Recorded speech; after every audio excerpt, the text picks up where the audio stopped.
if you ask about Surya's catch, he would have already taken 50 catches in the practice like that. But in a match, when that moment comes, it's his decision and the awareness of rope.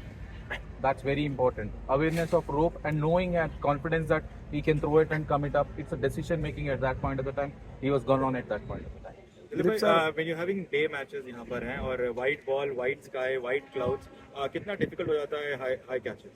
Specially जब clear sky होता है definitely तकलीफ होता है, but हम उसके लिए भी हम बोलते हैं कि बॉल को ट्रैक करो ताकि तुम्हारे को इतना एंकर पॉइंट मिले कि एक अगर क्लाउड मिला या फ्लड लाइट मिला है किसी का एंकर पॉइंट मिल गया तो then it's is easy for the track, but definitely it's not an easy to do, especially people coming from subcontinental do in sky where is clear sky. Dilip भाई, ये कितना चैलेंज होता है कि जब आपके पास एस्टैब्लिश प्लेयर होते हैं, उनका एक सर्टेन फील्डिंग स्टैंडर्ड पुराने टाइम से, और नए खिलाड़ी, इजी या डिफिकल्ट क्या रहता है नए प्लेयर से हैंडल करना या पुराने जो हैं उनको? बट इसमें पहली बात मैं क्रेडिट देना चाहता हूँ प्लेयर्स के लिए, बिकॉज इतना शेड्यूल में भी फिर भी उन लोग जब ऑप्शनल प्रैक्टिस होता है most of our practice sessions उसमें उन लोग खुद रिस्पॉन्सिबिलिटी लेके आते हैं, so that's a credit for the players. दूसरा होता है कि हम लोग ने सिस्टम से आते हैं, जो इंडिया ये खेलते हैं एनसीए में उधर ऑलरेडी करके आते हैं, मगर इधर हम लोग क्या करते मौका मिले जब फाइन ट्यून करना है, जब नहीं खेला तो थोड़ा हार्ड वर्क करना है. But one great part of this team is ये कॉम्बिनेशन है कि एक्सपीरियंस प्लेयर्स का कॉम्बिनेशन है और यूथ का कॉम्बिनेशन है, so they really gelled well together. Dilip sir, scheduling कितना बड़ा चैलेंज था? ऑब्वियसली हमारा भी काफी क्रेजी शेड्यूल था as cricketers, as support staff. कितना मुश्किल था super 8 specially, turn around time कुछ भी नहीं था. If you talk about adaptability, I feel I rate Indian team always higher because हम लोग को पता है ये शेड्यूल, तो हम कभी ऐसा नहीं सोचे कि भाई इसका टाइम कम है, ऐसा नहीं. We are all prepared for all circumstances, so I think that is what I said. ये पूरा जब बैक टू बैक मैचेस है जिधर हम लोग को गैप कम है, फिर भी बैक टू बैक मैचेस में वो इंटेंसिटी मेंटेन करना, वो इससे करना है, that's a greatness of the team.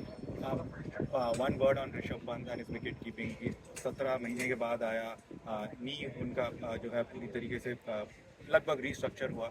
उसके बाद इतनी इंटेंसिटी के साथ मैचेस खेलना, बैक टू बैक मैचेस खेलना, एक आईपीएल खेलना, उनके विकेट कीपिंग और उनके बारे में. सबसे पहली बात है जब वो आता था मैं सोच रहा था सबसे बड़ा चैलेंज होगा wicket keeping, but real credit आया. मैं सरप्राइज हो गया एक्चुअली आईपीएल में देखकर, मैं क्योंकि मैं फॉलो कर रहा था क्योंकि वर्ल्ड कप उसके बाद में है, तो I was following IPL. The way he did couple of leg stumpings and the caught behinds, एंड सबसे बड़ा चैलेंज था वो बैठ पाएगा पूरा, तो credit to him. But because I have seen him between at NCA that he really worked hard in his fitness and his skills.